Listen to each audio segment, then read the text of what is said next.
എന്തൊക്കെയോ ശബ്ദങ്ങൾ ചുറ്റും നടക്കുന്നു. വെള്ളം ഒഴുകുന്ന ശബ്ദമാണോ അല്ല മഴയാണോ? ജീവന്റെ കണ്ണു തുറന്നു. തൻ്റെ ശരീരത്തിലേക്ക് കുത്തി ഒഴുകുന്ന വെള്ളം. അടുത്ത നിമിഷം തന്നെ അത് നിന്നു. തൻ്റെ ശരീരത്തിലേക്ക് ആരോ ഓസിൽ കൂടി വെള്ളം ചീറ്റിച്ചതാണെന്ന് അപ്പോഴാണ് ജീവന് മനസ്സിലായത്. അവൻ ചുറ്റും നോക്കി. ഒന്നും മനസ്സിലാവുന്നില്ല. തലയ്ക്ക് വല്ലാത്ത മരവിപ്പ്. താൻ തല തൂങ്ങിയാണ് കിടക്കുന്നതെന്ന് പിന്നീടാണ് ജീവന് ബോധ്യമായത്. തന്നെ തൂക്കിയിട്ടിരിക്കുകയാണ്. ഇനി കൊല്ലാനുള്ള ഉദ്ദേശമാണോ? വെള്ളവും രക്തവും കൂടിച്ചേർന്ന് തൻ്റെ ശരീരത്തിൽ നിന്നും തുള്ളിത്തുള്ളിയായി താഴേക്ക് വീഴുന്നത് ജീവൻ അറിഞ്ഞു. Hello guys, welcome back to my YouTube channel story world with Mankutti. ഇന്ന് ഞാൻ നിങ്ങൾക്ക് മുന്നിൽ എത്തിയിരിക്കുന്നത് വേട്ട എന്ന കഥയുടെ 4ാമത്തെ എപ്പിസോഡുമായിട്ടാണ്. വളരെ ത്രില്ലിംഗ് ആയിട്ടുള്ളൊരു സ്റ്റോറിയാണ്. അപ്പോൾ എല്ലാവരും തീർച്ചയായും അത് കാണുക. ആദ്യത്തെ എപ്പിസോഡുകൾ കണ്ടതിനു ശേഷം മാത്രം ഇപ്പോൾ ഇടുന്ന എപ്പിസോഡ് കാണാനായിട്ട് ശ്രമിക്കുക. എന്നാൽ മാത്രമേ അതിന് കണ്ടിന്യൂഷൻ കിട്ടുകയുള്ളൂ. അതുപോലെ നമ്മുടെ ചാനലൊരു സ്റ്റോറി ചാനലാണ്. ആദ്യമായിട്ട് വീഡിയോസ് കാണുന്നവരാണെങ്കിൽ ഇഷ്ടപ്പെട്ട് കഴിഞ്ഞാൽ അത് ലൈക്ക് ചെയ്യാനും അതുപോലെ തന്നെ ചാനൽ സബ്സ്ക്രൈബ് ചെയ്യാനും മറക്കരുത്. നിങ്ങളുടെ അഭിപ്രായങ്ങളും നിർദ്ദേശങ്ങളും കമൻറ്റുകളായി രേഖപ്പെടുത്തുക. അപ്പോൾ ഇനി നമുക്ക് വേട്ട എന്ന വീഡിയോയിലേക്ക് കടന്നാലോ. പോരുകോഴികളെ പോലെ നേർക്കുനേരെ നിന്ന് ജീവനും ആ യുവാവും. അടുത്ത നിമിഷം തന്നെ ജീവന്റെ ചുരുട്ടിയ മുഷ്ടി ആ ചെറുപ്പക്കാരൻ്റെ നേരെ പാഞ്ഞു വന്നു. എന്നാൽ ജീവന്റെ മുഷ്ടി തൻ്റെ കൈപ്പിടിയിൽ ഒതുക്കി ആ യുവാവ്. അടുത്ത നിമിഷം തന്നെ അവൻ്റെ ആ കയ്യിൽ പിടിച്ചുകൊണ്ട് തന്നെ മലർത്തിയടിച്ചു. ജീവൻ നിലവിളിച്ചു പോയി. എങ്കിലും വിട്ടുകൊടുക്കാതെ ജീവൻ ചാടി എഴുന്നേറ്റു. പിന്നെ അങ്ങോട്ട് നടന്നത് രണ്ടുപേരും തമ്മിലുള്ള യുദ്ധമായിരുന്നു. കയ്യിൽ കിട്ടിയതെല്ലാം ഉപയോഗിച്ച് രണ്ടുപേരും പരസ്പരം പോരാടി. പരസ്പരം വിട്ടുകൊടുക്കാതെ രണ്ടുപേരും പോരാടി. ആ ചെറുപ്പക്കാരൻ്റെ മിന്നൽ പ്രയോഗങ്ങൾക്ക് മുൻപിൽ അധികം നേരം പിടിച്ചു നിൽക്കുവാൻ ജീവനായില്ല. നീണ്ട പോരാട്ടത്തിനു ശേഷം ജീവൻ കുഴഞ്ഞു വീണു. ജീവന്റെ അടുത്തേക്ക് ചെന്ന ആ യുവാവ് കയ്യിലിരിക്കുന്ന വടി കൊണ്ട് ജീവന്റെ മുഖത്ത് ആഞ്ഞടിച്ചു. അതോടെ ജീവന്റെ ബോധം മറഞ്ഞു. എന്തൊക്കെയോ ശബ്ദങ്ങൾ ചുറ്റും നടക്കുന്നു. വെള്ളമൊഴുകുന്ന ശബ്ദമാണോ അല്ല മഴയാണോ? ജീവൻ കണ്ണു തുറന്നു. തൻ്റെ ശരീരത്തിലേക്ക് കുത്തിയൊഴുക്കുന്ന വെള്ളം. അടുത്ത നിമിഷം തന്നെ അത് നിന്നു. തൻ്റെ ശരീരത്തിലേക്ക് ആരോ ഓസിൽ കൂടി വെള്ളം ചീറ്റിച്ചതാണെന്ന് അപ്പോഴാണ് ജീവന് മനസ്സിലായത്. ജീവൻ ചുറ്റും നോക്കി. ഒന്നും മനസ്സിലാവുന്നില്ല. തലയ്ക്ക് വല്ലാത്ത മരവിപ്പ്. താൻ തല തൂങ്ങിയാണ് കിടക്കുന്നതെന്ന് പിന്നീടാണ് ജീവന് ബോധ്യമായത്. തന്നെ തൂക്കിയിട്ടിരിക്കുകയാണ്. ഇനി കൊല്ലാനുള്ള ഉദ്ദേശമാണോ? വെള്ളവും രക്തവും കൂടിച്ചേർന്ന് തൻ്റെ ശരീരത്തിൽ നിന്നും തുള്ളിത്തുള്ളിയായി താഴേക്ക് വീഴുന്നത് ജീവൻ അറിഞ്ഞു. ആരോ നടന്നു വരുന്ന ശബ്ദം കേൾക്കാം. തൻ്റെ തൊട്ടടുത്ത് എത്തിയിരിക്കുന്നു ആ ആൾ. അത് അവൻ തന്നെയാണ്, തന്നെ അടിച്ചിട്ടയാൾ. ഇവൻ എന്തിനാണ് തന്നെ തല്ലിയത്? ഇപ്പോൾ എന്തിനാണ് ഇങ്ങനെ തൂക്കിയിട്ടിരിക്കുന്നത്? SI ജീവൻ തോമസ് DYSP വിളിച്ചിട്ട് കാണാൻ പോയതാണല്ലേ? എങ്കിൽ കേട്ടോളൂ, വിളിച്ചത് DYSP അല്ല, ഈ ഞാൻ തന്നെയാണ്. പോലീസ് സ്റ്റേഷനിൽ നിന്നും നിന്നെ പുറത്ത് എനിക്ക് കിട്ടണമായിരുന്നു. ആരാ നീ? എന്തിനാണ് എന്നെ? മിസ്റ്റർ ജീവൻ, നിങ്ങളുമായി എനിക്ക് യാതൊരു പ്രശ്നവുമില്ല. അതുകൊണ്ട് തന്നെ നിങ്ങളെ കൊല്ലണമെന്ന ആഗ്രഹവും എനിക്കില്ല. പക്ഷേ എൻ്റെ ശത്രുക്കളെ നിങ്ങൾ സഹായിക്കാൻ ശ്രമിച്ചാൽ ചിലപ്പോൾ നിങ്ങളെയും എനിക്ക് കൊല്ലേണ്ടി വരും. അതിനുള്ള വഴിയൊരുക്കരുത്. ഞാനൊരു SI ആണ്. എന്നോട് കളിക്കുമ്പോൾ നീ സൂക്ഷിച്ച് കളിക്കണം. പിന്നീട് നീ അനുഭവിക്കേണ്ടി വരും. പോയ ധൈര്യം വീണ്ടെടുത്തുകൊണ്ട് ജീവൻ പറഞ്ഞു. നിങ്ങൾ ഇവിടെ നിന്ന് ജീവനോട് പോയാലല്ലേ ജീവൻ എന്നോട് കണക്ക് പറയൂ. അത് ഞാനങ്ങ് എടുത്തോലോ. എൻ്റെ കെട്ടഴിച്ചു വിടടാ, ജീവൻ ദേഷ്യത്തിൽ പറഞ്ഞു. അടുത്ത നിമിഷം തന്നെ ജീവന്റെ കെട്ടഴിച്ച് താഴോട്ടിറക്കി. കയ്യിലും കാലിലും കെട്ടഴിഞ്ഞതും ആ ചെറുപ്പക്കാരൻ്റെ ഷർട്ടിൽ കുത്തിപ്പിടിച്ചു ജീവൻ. എന്നാൽ അവൻ്റെ മുഖം വ്യക്തമായി കണ്ടതും ജീവൻ നടുക്കത്തോടെ പുറകോട്ട് മാറി. നീ അതെ, ഞാൻ തന്നെ, റോക്കി, ക്ലീറ്റസിൻ്റെ സഹോദരൻ. പോലീസുകാരുടെ കൊള്ളിയാൻ റോക്കി. ഇപ്പോൾ മനസ്സിലായോ നിനക്കെന്നെ? നടുക്കത്തോടെ നിന്നു ജീവൻ. എൻ്റെ അനിയനും ഞാനും തമ്മിൽ അത്രയ്ക്ക് നല്ല ബന്ധമൊന്നും ഉണ്ടായിരുന്നില്ല. അതല്ലെങ്കിലും വീട്ടിലെ കാര്യത്തിലും അങ്ങനെ തന്നെയായിരുന്നു. എൻ്റെ വീട്ടിലും ഞാൻ പുകഞ്ഞ കൊള്ളിയായിരുന്നു. പലപ്പോഴും ഞാൻ ചെയ്തു കൂട്ടിയ തെറ്റുകൾക്ക് ഒരേ മുഖസാദൃശ്യമുണ്ട് എന്നതിനാൽ പോലീസ് അറസ്റ്റ് ചെയ്തത് അവനെയാണ്. ഞാൻ മൂലം ഒരുപാട് അവൻ അനുഭവിച്ചിട്ടുണ്ട്. അതിലൊന്നും എനിക്ക് കുറ്റബോധവും ഉണ്ടായിരുന്നില്ല. പക്ഷേ പുറത്തുനിന്ന് ഒരുത്തൻ വന്ന് അവൻ്റെ ദേഹത്ത് കൈവച്ചപ്പോൾ, അതിക്രൂരമായി അവനെ കൊലപ്പെടുത്തിയപ്പോൾ, അത് ചെയ്തവൻ ആരായാലും അവൻ ഈ ഭൂമിക്ക് ഭാരമാണെന്ന് എനിക്ക് തോന്നി. അവൻ എൻ്റെ അനിയനെ കൊന്നില്ലായിരുന്നുവെങ്കിൽ എത്ര നന്നായിരുന്നു അവന്. ഇതിപ്പോൾ അവൻ്റെ മരണം അതിക്രൂരമായിരിക്കും, റോക്കി പറഞ്ഞു. റോക്കി, ഞാൻ നിൻ്റെ അനിയനെ ഒന്നും ചെയ്തിട്ടില്ല. കൈകൾ കൂപ്പിക്കൊണ്ടാണ് ജീവൻ അത് പറഞ്ഞത്. നീ ഒന്നും ചെയ്തിട്ടില്ല എന്ന് എനിക്കറിയാം. പക്ഷേ എൻ്റെ അനിയനെ കൊന്നവരെ സഹായിക്കുകയല്ലേ നീ? അവൻ സ്നേഹിച്ചിരുന്ന പെണ്ണിൻ്റെ വീട്ടുകാരെ നോവിച്ചില്ലേ? കീർത്തന എന്ന പെൺകുട്ടിയെ ജയിലിൽ കൊണ്ടുവന്നിട്ട് ക്രൂരമായി ഉപദ്രവിച്ചില്ലേ? റോക്കി അത് പറഞ്ഞപ്പോൾ ജീവൻ്റെ തല താണു. ജീവ, നിനക്ക് ഞാനൊരു വീഡിയോ കാണിച്ചു തരാം. റോക്കി ഫോൺ എടുത്ത് ഒരു നമ്പറിൽ വീഡിയോ കോൾ ചെയ്തു. അപ്പുറത്ത് നിൽക്കുന്ന ആൾ കോള് അറ്റൻഡ് ചെയ്തു. ആൻ്റണി, ആ ക്യാമറ അവരുടെ നേരെ കാണിക്ക് പറഞ്ഞുകൊണ്ട് റോക്കി ഫോണിൽ കാണുന്ന രംഗങ്ങൾ ജീവൻ്റെ നേരെ നീട്ടി. അതിലെ ദൃശ്യങ്ങൾ കണ്ട് ജീവൻ നടുങ്ങി. തൻ്റെ വീടാണ്. ഭാര്യയും 10 വയസ്സുള്ള മകളും പേടിച്ച് വിറച്ച് നിൽക്കുന്നു. അവരുടെ മുൻപിൽ കറുത്ത ഒരു നായ അവരെ നോക്കി കുരയ്ക്കുകയും മുരളുകയും ചെയ്യുന്നു. അയ്യോ വേണ്ട, അവരെ ഉപദ്രവിക്കരുത്. ജീവൻ കരഞ്ഞുപോയി. ഈ നായ ഏതാണെന്ന് അറിയാമോ ജീവ നിനക്ക്? സി സുധാകരനെയും അലക്സാണ്ടറിൻ്റെ ഇളയ അനിയൻ കിഷോറിനെയും കടിച്ചു കീർക്കൊന്ന അതേ നായ. റോക്കി അത് പറഞ്ഞപ്പോൾ ജീവൻ നടുങ്ങി. നീ നിൻ്റെ ഭാര്യയുടെയും മകളുടെയും മുഖത്തേക്ക് നോക്ക് ജീവ. പേടിച്ച് വിറയ്ക്കുന്നത് കണ്ടോ? അവരുടെ കണ്ണിലെ നിസ്സഹായത കണ്ടോ? ഇതുപോലെ ആയിരുന്നില്ലേ ഏതാനും മണിക്കൂറുകൾക്ക് മുൻപ് നിന്റെ മുൻപിൽ കീർത്തന പേടിച്ച് വിറച്ചത്? ഒരു വേട്ടനായയുടെ ശൗര്യത്തോടെ അവളെയും അവളുടെ കുടുംബത്തെയും നീതി കാക്കേണ്ട കുപ്പായമണിഞ്ഞുകൊണ്ട് നീ വേട്ടയാടാൻ ശ്രമിച്ചില്ലേ? അവളും അവളുടെ അമ്മയുമൊക്കെ നിന്റെ മുൻപിൽ പേടിച്ച് വിറച്ചില്ലേ? നിന്റെ മുന്നിൽ കൈകൂപ്പി അവൾ പറഞ്ഞില്ലേ ഉപദ്രവിക്കരുതെന്ന്? ഈ യൂണിഫോം നീതി കാക്കാനുള്ളതാണ്.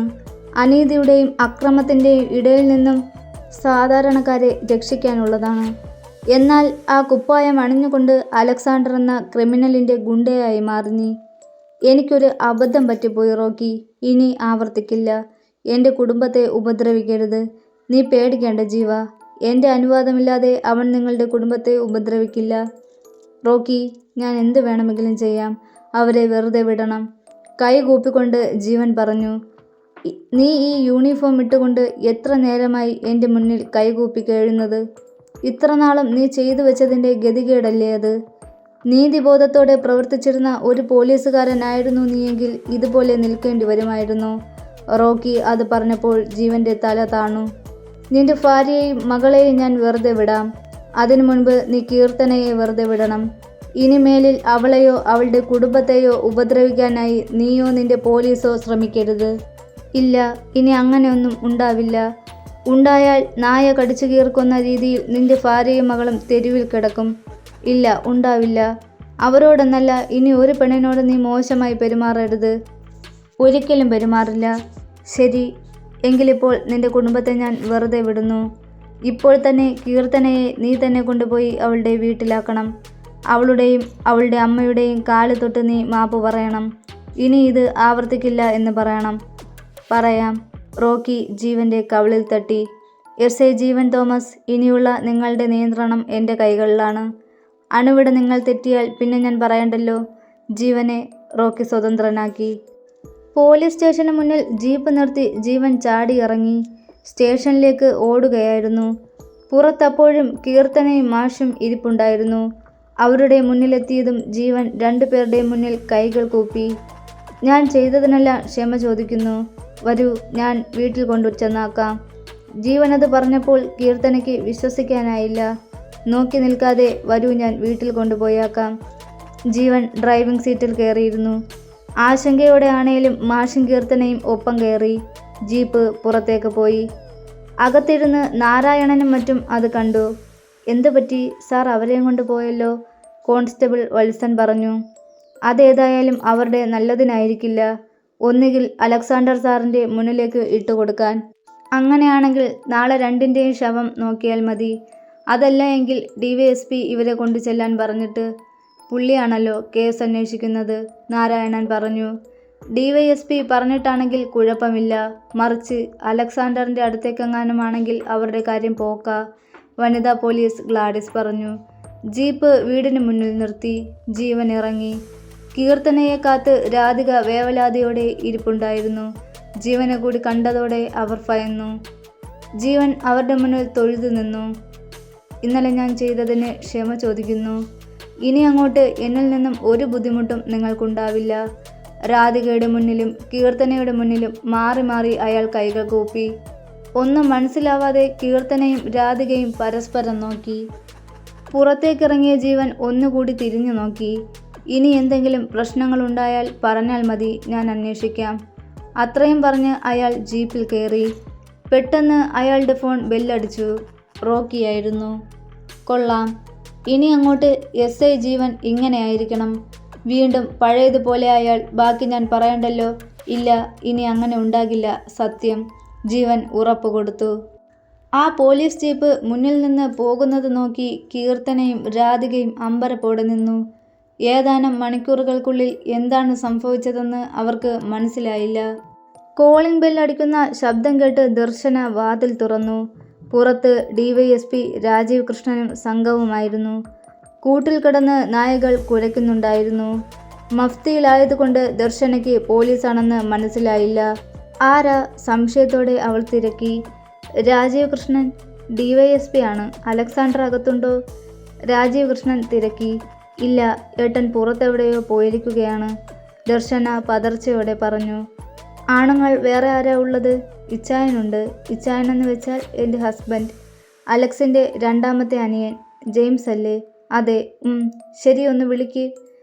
രാജീവ് കൃഷ്ണൻ അത് പറഞ്ഞതും ദർശന അകത്തേക്ക് പോയി. അകത്തപ്പോൾ വേറെ 2-3 പേരുണ്ടായിരുന്നു. രാജീവ് കൃഷ്ണൻ ആകപ്പാടെ ഒന്ന് നോക്കി. മണിമാളിക പോലൊരു വീട്, 3 നില ആണെന്ന് തോന്നുന്നു. അകത്ത് ലിഫ്റ്റുണ്ട്.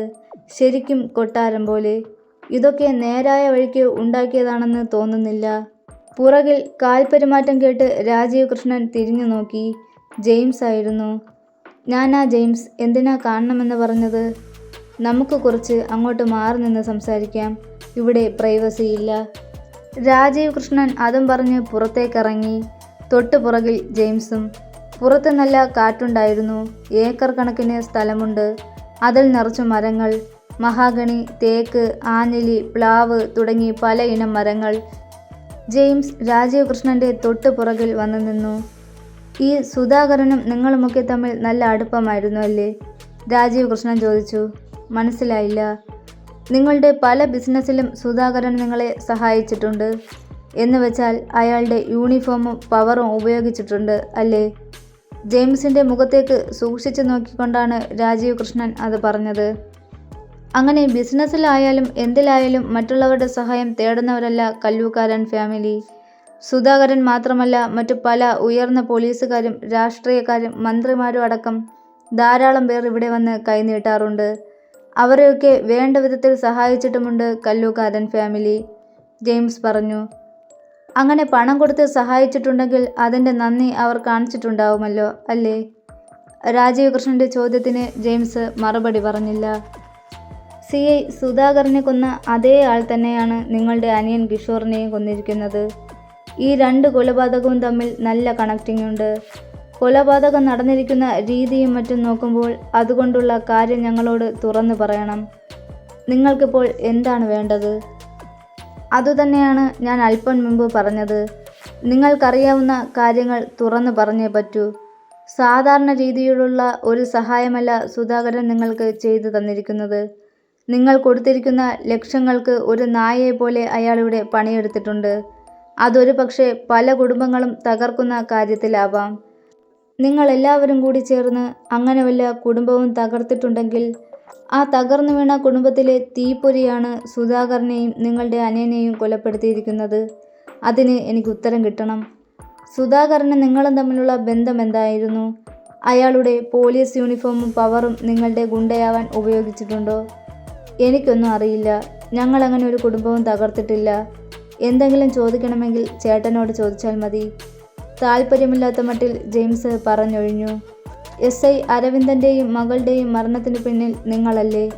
രാജീവ് കൃഷ്ണൻ അത് ചോദിച്ചപ്പോൾ ജെയിംസ് ഞെട്ടുന്നത് കണ്ടു. ഒന്ന് നിങ്ങൾ മനസ്സിലാക്കണം ജെയിംസ്, ആ ക്രിമിനലിൻ്റെ അടുത്ത ലക്ഷ്യം ആരുമാവാം. ചിലപ്പോൾ നിങ്ങൾ തന്നെ ആവാം. അതുകൊണ്ട് ഞങ്ങളോട് സഹകരിച്ചേ പറ്റൂ. കുറഞ്ഞ പക്ഷം അരവിന്ദൻ്റെയും മകളുടെയും മരണത്തിന് നിങ്ങൾ കാരണക്കാരാണോ എന്നെങ്കിലും പറഞ്ഞേ പറ്റൂ. രാജീവ് കൃഷ്ണൻ പറഞ്ഞത് കേട്ട് ജെയിംസ് പതറി നിന്നു. ആ നിമിഷം തന്നെ പുറത്ത് കാർ വന്ന് നിൽക്കുന്ന ശബ്ദം കേട്ടു. ബാക്ക് ഡോർ തുറന്നു. അലക്സാണ്ടർ ഇറങ്ങി. നേരെ രാജീവ് കൃഷ്ണനും ജെയിംസും നിൽക്കുന്ന ഭാഗത്തേക്ക് ചെന്നു. എന്താടാ പ്രശ്നം? ജെയിംസിനോടായി അലക്സാണ്ടർ ചോദിച്ചു. ഇയാൾക്ക് നമ്മളും സുധാകരനും തമ്മിലുള്ള ബന്ധത്തെപ്പറ്റി അറിയണമെന്ന്. നമ്മുടെ ബിസിനസ്സിൻ്റെ കാര്യങ്ങൾക്കായി സുധാകരനെ ഉപയോഗിച്ചിട്ടുണ്ടെന്നാണ് ഇയാൾ പറയുന്നത്. അലക്സാണ്ടർ രാജീവ് കൃഷ്ണൻ്റെ നേരെ തിരിഞ്ഞു. DYSP രാജീവ് കൃഷ്ണൻ, നിങ്ങളുടെ കുറ്റാന്വേഷണം കല്ലുകാരൻ ഫാമിലിയിലേക്ക് വേണ്ട. എൻ്റെ അനിയനെ കൊന്നവനെ എന്തു ചെയ്യണമെന്ന് എനിക്ക് നന്നായിട്ടറിയാം. അതിനായി നിങ്ങൾ മെനക്കെടേണ്ട. നിങ്ങളൊരു ഡമ്മിയായി ചുമ്മാ വെറുതെ അന്വേഷണം നടത്തിയാൽ മതി.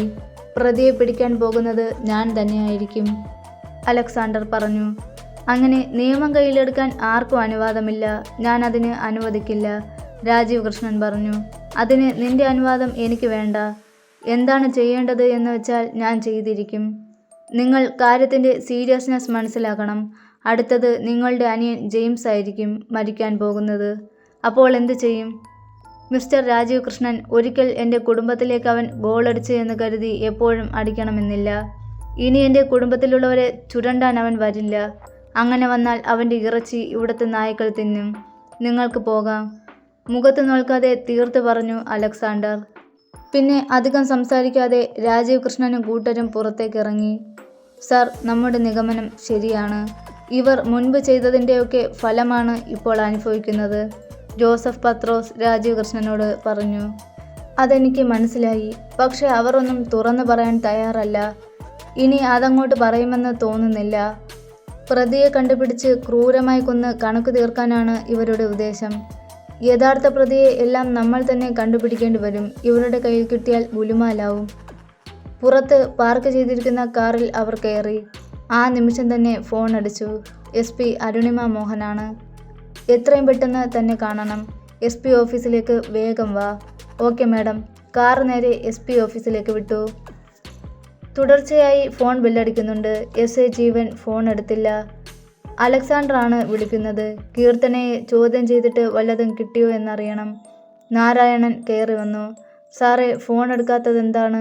അലക്സാണ്ടർ സാറാണ് വിളിക്കുന്നത്. എടുത്തില്ലെങ്കിൽ പ്രശ്നമാവും, കോൺസ്റ്റബിൾ നാരായണൻ പറഞ്ഞു. ജീവൻ അതിന് മറുപടി പറഞ്ഞില്ല. സാർ അവളെ വീട്ടിൽ കൊണ്ടാക്കിയോ? ആ, കൊണ്ടുപോയി ആക്കി. എന്ത് പണിയാണ് സാറേ കാണിച്ചത്? അലക്സാണ്ടർ സാറിനോട് എന്ത് പറയും? നാരായണൻ പറഞ്ഞു. അയാളോട് എന്ത് പറയാൻ? അയാളാണോ എനിക്ക് ചെലവിന് തരുന്നത്? ദേഷ്യത്തോടെ നാരായണനോട് ചാടിക്കേറി ജീവൻ. എനിക്ക് മാത്രമല്ല, സാറിനും കുറെ ചെലവിന് തന്നിട്ടുണ്ട്. കിട്ടുന്ന ശമ്പളത്തേക്കാൾ കൂടുതൽ അവിടുന്ന് കിട്ടിയിട്ടുണ്ട് നമുക്കെല്ലാവർക്കും. നാരായണൻ അത് പറഞ്ഞപ്പോൾ ജീവന് മറുപടി ഉണ്ടായില്ല. ആ നിമിഷം തന്നെ നാരായണൻ്റെ ഫോൺ ബെല്ലടിച്ചു. ഫോണുമായി നാരായണൻ പുറത്തേക്കിറങ്ങി. അലക്സാണ്ടർ തന്നെയായിരുന്നു. എന്താടാ ജീവൻ ഫോൺ എടുക്കാത്തത്? ഫോൺ അറ്റൻഡ് ചെയ്തപ്പോൾ തന്നെ അലക്സാണ്ടറിൻ്റെ കനമുള്ള ശബ്ദം കേട്ടു. അറിയില്ല സാറേ, എന്തോ പ്രശ്നമുണ്ട്. അന്ന് ചോദ്യം ചെയ്തുകൊണ്ടിരിക്കുമ്പോൾ DYSPയുടെ കോൾ വന്നിരുന്നു. ഉടൻ DYSPയെ കാണണമെന്ന് പറഞ്ഞു പോയി. തിരിച്ചു വന്ന ആള് എന്തോ അടി ഉണ്ടാക്കിയ പോലെ ആയിരുന്നു വന്നത്. മുഖത്തും ചുണ്ടിലുമൊക്കെ ചോര പൊടിഞ്ഞിട്ടുണ്ടായിരുന്നു. അന്ന് രാത്രി ആരോ പുള്ളിയെ ശരിക്കും പെരുമാറിയിട്ടുണ്ട്. അവിടെ നിന്ന് തിരിച്ചു വന്ന് വേഗം ആ പെൺകുട്ടിയെ വീട്ടിൽ കൊണ്ടുപോയാക്കി. എന്തോ ഭയന്നതുപോലെ തോന്നി കണ്ടപ്പോൾ. ഇപ്പോഴാണെങ്കിൽ ആകെ മൂഡൌട്ടാണ്, നാരായണൻ പറഞ്ഞു. നീ ഫോൺ അവന് കൊടുത്തേ, അലക്സാണ്ടർ പറഞ്ഞപ്പോൾ ഫോണുമായി നാരായണൻ ജീവൻ്റെ അടുത്തേക്ക് ചെന്നു. സാറേ, അലക്സാണ്ടർ സാറാണ്. ജീവന് നേരെ ഫോൺ നീട്ടിക്കൊണ്ട് നാരായണൻ പറഞ്ഞു. ഒരു നിമിഷം നാരായണനെ നോക്കി നിന്ന് ജീവൻ ഫോൺ വാങ്ങി കോൾ കട്ട് ചെയ്തു. തിരിച്ച് നാരായണന് ഫോൺ കൊടുത്തു. എന്ത് പണിയാ സാറേ ഇത്? പുലിവാലാവും കേട്ടോ, നാരായണൻ ഭയത്തോടെ പറഞ്ഞു. അലക്സാണ്ടർ സാറ് ഇങ്ങോട്ട് വന്നാലുള്ള അവസ്ഥ, അതിനു മുൻപ് സാറ് വിളിച്ച് കാര്യം പറയൂ, നാരായണൻ പറഞ്ഞു. കടന്നു പോടാ എൻ്റെ മുൻപിൽ നിന്ന്, ജീവൻ തോമസ് ദേഷ്യത്തോടെ അലറി. നാരായണൻ ഞെട്ടലോടെ പുറത്തേക്കിറങ്ങി. എടോ വത്സ, ഇനി ഏതെങ്കിലും ഓടയിൽ ചത്തുമലർന്ന് ഇങ്ങേരും കിടക്കുമെന്നാ തോന്നുന്നത്, പുറത്തിറങ്ങി കോൺസ്റ്റബിൾ വത്സനോട് നാരായണൻ പറഞ്ഞു. SP അരുണിമ അക്ഷമയോടെ കാത്തു നിൽപ്പുണ്ടായിരുന്നു. DYSP രാജീവ് കൃഷ്ണൻ SP അരുണിമയെ സല്യൂട്ട് ചെയ്തു. എവിടം വരെയായി കാര്യങ്ങൾ? രാജീവ് കൃഷ്ണനെ കണ്ടപാടെ അരുണിമ ചോദിച്ചു. മേഡം അന്വേഷിക്കുന്നുണ്ട്. അലക്സാണ്ടറിൻ്റെ വീട്ടിൽ പോയിരുന്നു. അയാളൊന്നും വിട്ടു പറയുന്നില്ല, രാജീവ് കൃഷ്ണൻ പറഞ്ഞു. അയാളുടെ നാവിൽ നിന്നും എന്തെങ്കിലും വീഴുമെന്ന് കാത്തിരിക്കുകയാണോ നിങ്ങൾ? എത്രയും പെട്ടെന്ന് ഇത് പൂർത്തിയാക്കിയേ പറ്റൂ. കുറ്റവാളിയെ കണ്ടുപിടിച്ച് അറസ്റ്റ് ചെയ്യണം. അത് മേഡം പെട്ടെന്ന് നടക്കുമോ? കണ്ടുപിടിച്ച് വരണ്ടേ? എടോ, എൻ്റെ റിസ്കിലാണ് ഈ കേസ് തന്നെ ഏൽപ്പിച്ചത്. താൻ ഇതിനു മുൻപ് പല കേസുകളും വിദഗ്ധമായി തെളിയിച്ചിട്ടുണ്ട്. അതുകൊണ്ട് ഇതിപ്പോൾ എൻ്റെ കൂടെ പേര് കളയുന്ന ലക്ഷണമാണ്. ഇപ്പോൾ തന്നെ DGP, ഹോം മിനിസ്റ്റർ ഇവരുടെ എല്ലാവരുടെയും വായിലിരിക്കുന്നത് കേട്ടിട്ടാണ് ഞാൻ ഇരിക്കുന്നത്. ഇത്രയായിട്ടും ഒരു ക്ലൂ പോലും കിട്ടിയില്ല എന്ന് വെച്ചാൽ ചെറിയൊരു തുമ്പ് കിട്ടിയിട്ടുണ്ട് മാഡം. അതെന്താണ്? മാഡം, കിഷോർ മരിച്ച ദിവസം ഒരു പെൺകുട്ടി കൂടെ ഉണ്ടായിരുന്നു. ആ പെൺകുട്ടിയെ അവർ തട്ടിക്കൊണ്ടു പോയതാണ് എന്നാണ് അറിയാൻ കഴിഞ്ഞത്. മിക്കവാറും അവൾ കണ്ടിട്ടുണ്ടാവും ആ ക്രിമിനലിനെ. ചിലപ്പോൾ ആ കൊലപാതകവുമായി അവൾക്ക് ബന്ധമുണ്ടാവാനും സാധ്യതയുണ്ട്. ഏതാണ് ആ പെൺകുട്ടി? മാഡം, അത് ദുരൂഹ സാഹചര്യത്തിൽ മരിച്ച SI അരവിന്ദൻ്റെ ഇളയ മകൾ. അരവിന്ദൻ്റെ മൂത്ത മകളും അരവിന്ദിനോടൊപ്പം കൊല്ലപ്പെട്ടിരുന്നു. ഒരു പക്ഷേ ആ ഒരു കൊലപാതകം ഇതുമായിട്ട് നല്ല ബന്ധമുണ്ടോ എന്ന് എനിക്ക് സംശയമുണ്ട്. എങ്കിൽ പിന്നെ എന്തിനാണ് സംശയിക്കുന്നത്? അവരുടെ വീട്ടിൽ പോയി കാര്യങ്ങൾ തിരക്ക്. ആ പെൺകുട്ടിയെയും അമ്മയെയും ചോദ്യം ചെയ്താൽ കാര്യങ്ങൾ എളുപ്പമാവുമല്ലോ. അത് സാർ, ഞങ്ങൾ അങ്ങോട്ട് പുറപ്പെടാനിരിക്കുകയായിരുന്നു. അതിനു മുൻപ് അലക്സാണ്ടറിനെ കണ്ട് ചില കാര്യങ്ങൾ അറിയാമെന്ന് കരുതി. എന്നാൽ അയാൾ ഒന്നും വിട്ടു പറഞ്ഞില്ല. അപ്പോഴാണ് മേഡത്തിൻ്റെ കോൾ വന്നത്. അലക്സാണ്ടർ എന്തെങ്കിലും പറയുമെന്ന് നിങ്ങൾ കരുതണ്ട. അയാളുടെ ഉദ്ദേശം വേറെയാണ്. അയാളുടെ ഉദ്ദേശം പോലെ കാര്യങ്ങൾ നീങ്ങിയാൽ നമുക്ക് പണി കൂടും. ഡിപ്പാർട്ട്മെൻറ്റിന് അപമാനമായി മാറും. അതുകൊണ്ട് എത്രയും പെട്ടെന്ന് പ്രതിയെ കസ്റ്റഡിയിലെടുക്കുക. യാതൊരു കാരണവശാലും അയാളുടെ കയ്യിൽ കിട്ടരുത് ആ പ്രതിയെ. യെസ് മാഡം, ഞങ്ങളിപ്പോൾ തന്നെ ആ പെൺകുട്ടിയുടെ വീട്ടിൽ പോവുകയാണ്. ഓക്കെ, കാര്യങ്ങൾ അപ്പോൾ എന്നെ അറിയിക്കണം. Okay madam. സല്യൂട്ട് ചെയ്തുകൊണ്ട് രാജീവ് കൃഷ്ണൻ പുറത്തേക്കിറങ്ങി, നേരെ കീർത്തനയുടെ അടുത്തേക്ക്. രാധിക നോക്കുമ്പോൾ കീർത്തന എവിടെയോ പോവാനുള്ള തയ്യാറെടുപ്പിലായിരുന്നു. നീ എവിടേക്കാ മോളെ പോകുന്നത്? രാധിക തിരക്കി. അത് ഞാൻ വന്നിട്ട് പറയാം അമ്മേ. കണ്ണാടിയിൽ നോക്കി ചെറിയ പൊട്ടെടുത്ത് നെറ്റിയുടെ നടുക്ക് തൊട്ടുകൊണ്ട് കീർത്തന പറഞ്ഞു. മോളെ ഒന്ന് പറഞ്ഞിട്ട് പോയിക്കൂടെ നിനക്ക്? ഈ വയ്യാത്ത കാലം വെച്ച് ഇവിടെ ടെൻഷൻ അടിച്ച് കുത്തിയിരിക്കും ഞാൻ. അമ്മ ടെൻഷനൊന്നും അടിക്കണ്ട, ഞാൻ ദാ പോയി ദാ വന്നു. ഓക്കെ. രാധികയുടെ നെറ്റിയിലൊരു ചുംബനം കൊടുത്തിട്ട് കീർത്തന പറഞ്ഞു. പുറത്ത് കിടക്കുന്ന ചെരുപ്പെടുത്തിട്ട് ഇറങ്ങാൻ നേരം ഒന്ന് തിരിഞ്ഞു നോക്കി. അമ്മേ, ഈ ക്ലീറ്റസിൻ്റെ വീട് പുതിയ റോഡ് ഭാഗത്തല്ലേ? കീർത്തന ചോദിച്ചു. അതെ, എന്താ? ഒന്നുമില്ല. കീർത്തന തിരിഞ്ഞു നടന്നു. മോളെ, നീ അവിടെ പോകുവാണോ? രാധികയുടെ ചോദ്യത്തിന് മറുപടി പറയാതെ കീർത്തന മുന്നോട്ട് നടന്നു. മോളെ പോവല്ലേ, ആവശ്യമില്ലാത്ത കാര്യത്തിലൊന്നും തലയിടണ്ട, രാധിക വിളിച്ചു പറഞ്ഞു. കീർത്തന രാധികയുടെ നേരെ കൈകൊണ്ട് ഒന്നുമില്ല എന്ന് ആംഗ്യം കാണിച്ചു. കീർത്തന ഒരു ഓട്ടോയ്ക്ക് കൈ കാണിച്ച് അതിൽ കയറിപ്പോയി. ഈശ്വര, ഈ പെണ്ണിത് എന്ത് ഭാവിച്ചാണ്? ഇനി അവിടെ പോയി ഇനിയും എന്തെങ്കിലും പ്രശ്നമുണ്ടാകുമോ? രാധികയ്ക്ക് വേവലാതിയായി. അപ്പോഴാണ് പുറത്തൊരു കാർ വന്ന് നിൽക്കുന്ന ശബ്ദം കേട്ടത്. അതിൽ നിന്നും രാജീവ് കൃഷ്ണനും ജോസഫ് പത്രോസും ഇറങ്ങി. അവർ രാധികയുടെ അടുത്തേക്ക് ചെന്നു. ഇത് അരവിന്ദൻ്റെ വീടല്ലേ? അതെ, ആരാ? ഞാൻ DYSP രാജീവ് കൃഷ്ണൻ. ഇത് മുളവുകാട് SI ജോസഫ് പത്രോസ്. മുന്നിൽ നിൽക്കുന്നത് പോലീസാണെന്നറിഞ്ഞതും രാധികയുടെ കണ്ണുകളിൽ ഭയം കയറി. നിങ്ങൾ പേടിക്കുകയൊന്നും വേണ്ട, ചില കാര്യങ്ങൾ അറിയാനുണ്ട്. അതിനുള്ള മറുപടി കിട്ടിക്കഴിഞ്ഞാൽ ഞങ്ങൾ പൊയ്ക്കൊള്ളാം, രാജീവ് കൃഷ്ണൻ പറഞ്ഞു. പേടി വേറൊന്നും കൊണ്ടല്ല സാർ, രാധിക രാജീവ് കൃഷ്ണനോട് പറഞ്ഞു. എൻ്റെ ഭർത്താവ് ഒരു പോലീസ് ഉദ്യോഗസ്ഥനായിരുന്നു. അന്നൊക്കെ ഇവിടെ ധാരാളം പോലീസുകാർ വന്നിട്ടുണ്ട്. ഞാൻ ഉണ്ടാക്കി കൊടുത്ത ഭക്ഷണവും കഴിച്ചിട്ടുണ്ട്. എന്നാൽ കുറച്ച് ദിവസമായി പോലീസ് എന്ന് കേൾക്കുമ്പോൾ ഭയമാണ്. അത് പറയുമ്പോൾ രാധികയുടെ കണ്ണുകൾ നിറഞ്ഞു. കുറച്ച് കാര്യങ്ങളൊക്കെ ഞാൻ അറിഞ്ഞു, അത് സാരമില്ല. ഇനി അങ്ങനെ ഉണ്ടാവാതെ ഞാൻ നോക്കിക്കോളാം, രാജീവ് കൃഷ്ണൻ പറഞ്ഞു. നിങ്ങൾ വരൂ, ഇരിക്കൂ. രാധിക പറഞ്ഞപ്പോൾ രാജീവ് കൃഷ്ണനും ജോസഫ് പത്രോസും അകത്തേക്ക് കയറി കസേരയിലിരുന്നു. പറയൂ സാർ, എന്താണ് നിങ്ങൾക്കറിയാനുള്ളത്? രാധിക ചോദിച്ചു. SI അരവിന്ദൻ്റെയും നിങ്ങളുടെ മൂത്ത മകളുടെയും മരണത്തിൽ നിങ്ങൾക്ക് കല്ലൂക്കാരൻ ഫാമിലിയെ സംശയമുണ്ടെന്ന് പറയുന്നുണ്ടല്ലോ, അത് നേരാണോ? രാജീവ് കൃഷ്ണൻ ചോദിച്ചു. രാധിക ഒരു നിമിഷം ഒന്നും പറയാതെ നിന്നു. നിങ്ങൾ കമ്മീഷണർക്ക് ഒരു പരാതി കൊടുത്തിരുന്നു. കല്ലൂക്കാരൻ അലക്സാണ്ടറാണ് നിങ്ങളുടെ ഭർത്താവിനെയും മൂത്ത മകളെയും കൊന്നതെന്ന്. അതിനെപ്പറ്റിയാണ് ഞങ്ങൾക്കറിയേണ്ടത്. എനിക്ക് ഭയമാണ് സാർ. എൻ്റെ നാവിൽ നിന്ന് എന്തെങ്കിലും വീണാൽ ആര് നിങ്ങളെ ഒന്നും ചെയ്യില്ല. ഞാനാണ് നിങ്ങൾക്ക് ഉറപ്പ് തരുന്നത്. രാജീവ് കൃഷ്ണൻ രാധികയെ ധൈര്യപ്പെടുത്തിക്കൊണ്ട് പറഞ്ഞു. അലക്സാണ്ടർ, അയാളാണ് എൻ്റെ ഭർത്താവിനെ കൊന്നത്. വിശദമായി പറയൂ. രാധിക ആ സംഭവം ഓർത്തെടുത്തു. 2 ദിവസമായി ശരണ്യ അരവിന്ദനോട് മിണ്ടിയിട്ട്. ക്ലീറ്റസിന് ശരണ്യയെ വിവാഹം കഴിച്ചു കൊടുക്കില്ല എന്ന് അരവിന്ദൻ പറഞ്ഞപ്പോൾ മുതലുള്ള വഴക്കാണ് 2 പേരും. അന്ന് പതിവിലും നേരത്തെ അരവിന്ദൻ വീട്ടിലെത്തി. അരവിന്ദൻ വരുന്നത് കണ്ടതും ശരണ്യ അകത്തേക്ക് പോയി തൻ്റെ മുറിയിൽ പോയി കിടന്നു.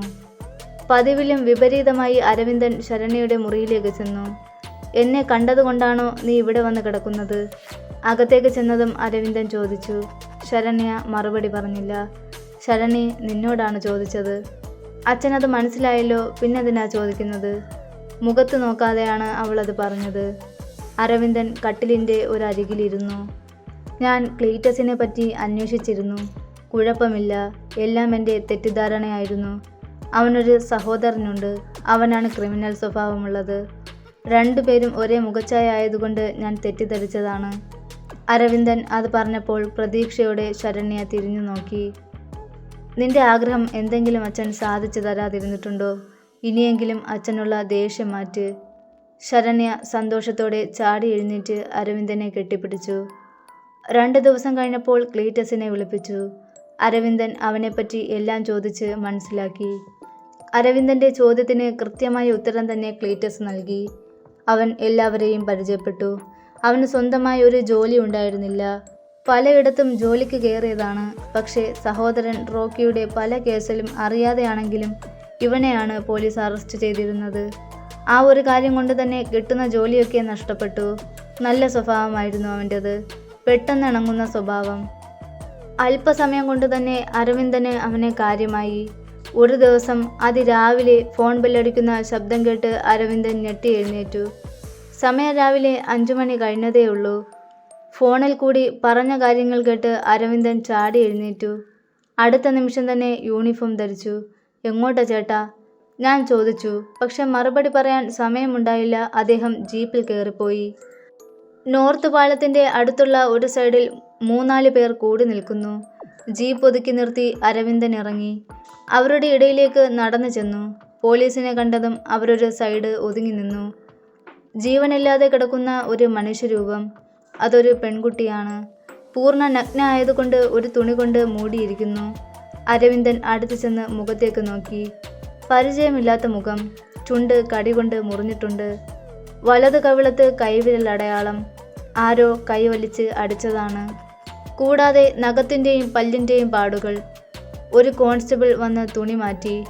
ശരീരം മൊത്തം നഖത്തിൻ്റെയും പല്ലിൻ്റെയും പാടുകൾ. അരവിന്ദൻ കണ്ണു പൂട്ടിക്കളഞ്ഞു.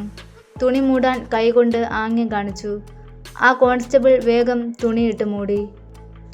നായയോ മറ്റോ കടിച്ചു കീറിയതാവും, ഒരു കോൺസ്റ്റബിൾ അരവിന്ദനോട് പറഞ്ഞു. പിന്നെ നായ കടിച്ചു കീറിക്കൊല്ലാൻ നേരത്ത് തുണിയെല്ലാം ഊരി മാറ്റുമല്ലേ? തന്നെ ആരാടോ പോലീസിലെടുത്തത്? ഇത് നായയോ മറ്റു മൃഗങ്ങളോ കടിച്ചു കീറിക്കൊന്നതല്ല. അതിക്രൂരമായ ബലാത്സംഗത്തിനിരയായാണ് ഈ കുട്ടി മരിച്ചിരിക്കുന്നത്. ഇനി അതാരാണ് ചെയ്തതെന്ന് കൂടി അറിഞ്ഞാൽ മതി. അരവിന്ദൻ അത് പറഞ്ഞപ്പോൾ ആ കോൺസ്റ്റബിൾ തല കുമ്പിട്ടു. മണിക്കൂറുകൾക്കുള്ളിൽ തന്നെ വാർത്ത കാട്ടുതീ പോലെ പരന്നു. പത്രമാധ്യമങ്ങൾ പാഞ്ഞെത്തി. വാർത്തകളിൽ സംഭവം നിറഞ്ഞു നിന്നു. പെൺകുട്ടിയുടെ മൃതദേഹം പോസ്റ്റ്മോർട്ടത്തിന് കൊണ്ടുപോയി. മത്സ്യത്തൊഴിലാളിയായ ലോനപ്പൻ്റെ മകൾ നിഖിലയായിരുന്നു അത്. ലോനപ്പനും ഭാര്യ കത്രീനയും ഒരുപാട് നാളത്തെ കാത്തിരിപ്പിനു ശേഷം കിട്ടിയ മകളാണ് നിഖില. എറണാകുളം സെൻറ് മേരീസ് കോളേജിൽ ഡിഗ്രിക്ക് പഠിക്കുന്നു. ലോനപ്പൻ വൈപ്പിൻ ഹാർബറിൽ സ്ഥിരമായി ഓടുന്ന അഞ്ജന എന്ന വള്ളത്തിൽ മത്സ്യബന്ധനത്തിന് പോകുമ്പോൾ കത്രീന 1-2 വീടുകളിൽ വീട്ടുജോലിക്ക് പോകുമായിരുന്നു. അതിൽ നിന്ന് കിട്ടുന്ന വരുമാനം കൊണ്ടാണ് അവർ ജീവിച്ചിരുന്നത്. സാധാരണ ചോർന്നൊലിക്കുന്ന ഒരു ഓടിട്ട വീടായിരുന്നു അവരുടേത്. പുതിയതായി ചാർജ് എടുത്ത വികാരി അച്ഛൻ ഇടപെട്ട് അവർക്കൊരു വീട് വെച്ച് നൽകി. അങ്ങനെ അടച്ചുറപ്പുള്ള നല്ലൊരു വീട് എന്ന നിഖിലയുടെ സ്വപ്നം പൂവണിഞ്ഞു. ഒരു ദിവസം കോളേജിൽ പോയ നിഖില തിരിച്ചെത്തിയില്ല. പിറ്റേന്ന് വെളുപ്പിന് അവളുടെ മൃതദേഹം നോർത്ത് പാലത്തിന് സമീപം കണ്ടുകിട്ടുകയായിരുന്നു. ആ പെൺകുട്ടിയുടെ മൃതദേഹത്തിന് മുന്നിലിരുന്നു കൊണ്ടുള്ള ലോനപ്പൻ്റെയും കത്രീനയുടെയും കരച്ചിൽ കണ്ട് അരവിന്ദൻ്റെ മനസ്സിടറി. തനിക്കും ഇതുപോലെ 2 പെൺമക്കളുള്ളതാണ്. അതുകൊണ്ട് തന്നെ അവരുടെ വേദനയും വിഷമവും അരവിന്ദന് മനസ്സിലാകുമായിരുന്നു. ഇത് ചെയ്തവൻ ആരായാലും വെടിവെച്ച് കൊല്ലണം, അതാണ് വേണ്ടത്. CI സുധാകരൻ്റെ മുന്നിലിരുന്ന് തൻ്റെ കൈപ്പത്തി കൂട്ടി ഞെരിച്ചുകൊണ്ട് അരവിന്ദൻ പറഞ്ഞു. താനൊന്ന് അടങ്ങടോ, ഇത്ര ടെൻഷൻ അടിക്കേണ്ട കാര്യമൊന്നുമില്ല. നമ്മളിതൊക്കെ എത്ര കണ്ടിരിക്കുന്നു. CI സുധാകരൻ നിസ്സാരമായി പറഞ്ഞു. എനിക്കങ്ങനെ കാണാനാവില്ല സാർ.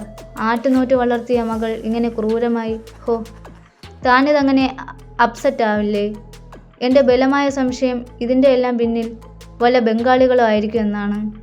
പെരുമ്പാവൂർ മാത്രമല്ല, എറണാകുളത്തും ആൺമാർ ഒരുപാടുണ്ട്, സുധാകരൻ പറഞ്ഞു.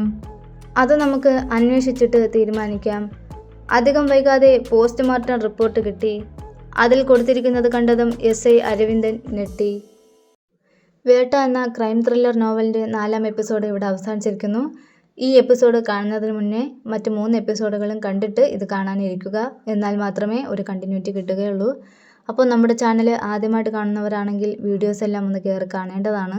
ഇഷ്ടപ്പെട്ട് കഴിഞ്ഞാൽ അത് ലൈക്ക് ചെയ്യാനും അതുപോലെ തന്നെ ചാനൽ സബ്സ്ക്രൈബ് ചെയ്യാനും വിട്ടുപോകരുത്. നിങ്ങളുടെ അഭിപ്രായങ്ങളും നിർദ്ദേശങ്ങളും കമൻറ്റുകളായി രേഖപ്പെടുത്തുക. അപ്പോൾ നാളെ വീണ്ടും ഒരു കഥയുമായി കാണുന്നതുവരെ ഗുഡ് ബൈ.